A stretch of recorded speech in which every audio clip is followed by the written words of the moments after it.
નમસ્કાર, આપ જોઈ રહ્યા છો સ્પાર્ક ટુડે ન્યૂઝ। બોડેલીના અલીપુરાની શાંતાનગર સોસાયટીમાં રહેતા મિત પરમારની ભારતીય સેનામાં અગ્નિવીર તરીકે પસંદગી થતાં પરિવાર સાથે આખા નગરમાં આનંદની અને ખુશીની લહેર છવાઈ ગઈ। બોડેલીમાં તો જાણે દેશભક્તિનો માહોલ જોવા મળ્યો। હૈદરાબાદ ખાતે 8 મહિનાની આર્મી ટ્રેનિંગ પૂર્ણ કરીને મિત પરમાર વતન પરત ફર્યા। પરિવારજનો અને ગ્રામજનો દ્વારા તેમનું ભવ્ય સ્વાગત કરાયું। મૂળ બોડેલી તાલુકાના કોસિન્દ્રાના વતની અને હાલ બોડેલીના અલીપુરાની શાંતાનગર સોસાયટીમાં રહેતા મિતના પિતા વિષ્ણુભાઈ પરમાર ઘરમાં જ લોકોના કપડાં ઇસ્ત્રી કરી અને પરિવારનું ગુજરાન ચલાવે છે, જ્યારે માતા જ્યોત્સનાબેન સિલાઈ કામ કરે છે। સામાન્ય પરિવારના મિતે દેશની સેવા કરવાનું સપનું જોયું અને તે સપનું હવે પૂર્ણ થઈ રહ્યું છે।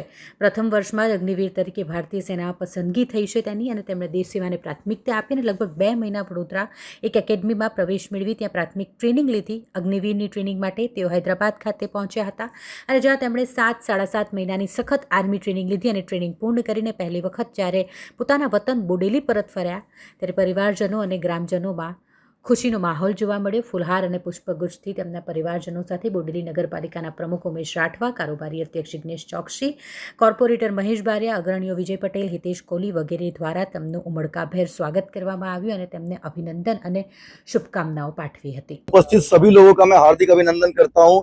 जो इतनी भीड़ आज फौजियों के लिए खड़ी हुई है, ये मेरे लिए नहीं पूरे देश के लिए फक्र की बात है।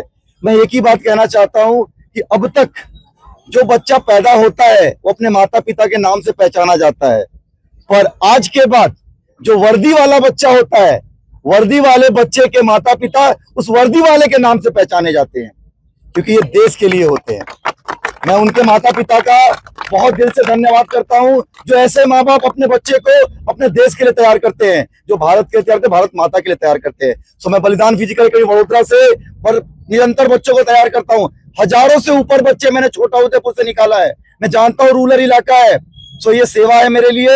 मुझे दोस्त ने कहा कि क्या करते हो आप रिटायर होने के बाद? मैंने एक जवाब दिया कि मैं पहले देश की सेवा कर रहा था, आज भी देश की सेवा करता हूँ। कैसे? ऐसे तैयार करके। तो जय हिंद, जय भारत। જૈન બધાને, મારું નામ પરમાર મિત છે અને હું અહીં બોડેલીનો રહેવાસી છું અને હું ધોરણ 12 સુધી અહીંયા સિવિલ હાઈસ્કૂલમાં અભ્યાસ કર્યો હતો અને પછી મારે ઇન્ડિયન આર્મી જોઈન કરવાનું મારું સપનું હતું, એટલે મારે જોઈન કરવું હતું અને એના માટે ભરતી પડતી હતી અગ્નિવીરને। અને એના માટે મેં જે આ સર છે અમારા ચંદન સર, જે બરોડામાં બલિદાન ફિઝિકલ એકેડમી ચલાવે છે, અને મારું સપનું હતું કે મારે એકેડમી જોઈન કરવી છે। અને પછી હું જ્યારે સરનું જોયું સોશિયલ મીડિયા પર, અને આપણે છોટાઉદેપુર જિલ્લામાં સરે બહુ રિઝલ્ટ સારા એવા આપ્યા છે, કેમ્પ ચાલે છે એટલે સરે બહુ રિઝલ્ટ આપ્યા હતા, એટલે પછી હું સરની એકેડમી જોઈન કરી। મેં માત્ર 22 દિવસ માટે સરની એકેડમી જોઈન કરી હતી।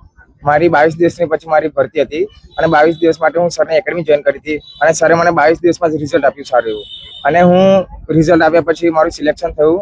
હું હૈદરાબાદની અંદર 7-7.5 મહિના જેવી ટ્રેનિંગ લીધી અને પછી અત્યારે એકેડમી બોડેલીમાં પાછું। હવે શું અગ્નિવીર તરીકે તમારું શું કામ છે?